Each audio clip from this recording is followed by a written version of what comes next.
Welcome back to the channel. In today's video, I'm going to walk you through how to make a corn dog in-game and how to grow the crops you'll need along the way. To start, you'll need a cooking kit, which you can obtain through the Garden Guide achievements. Once you have it, place it in your garden using the Cosmetics menu. For this recipe, add 1 corn, 1 apple, and 1 pepper. It's one of the quickest and most efficient combinations, and using smaller fruits helps keep the cooking time short. If you haven't planted these crops yet, grab a watering can to speed up their growth. You can also swap ingredients if necessary. Use bamboo or coconut instead of the apple, and cactus or bone blossom in place of the pepper.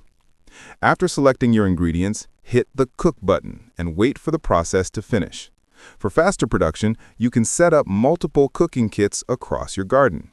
Once your dish is ready, claim it and take advantage of Gorilla Chef pets or cooking pots for a chance to duplicate your food.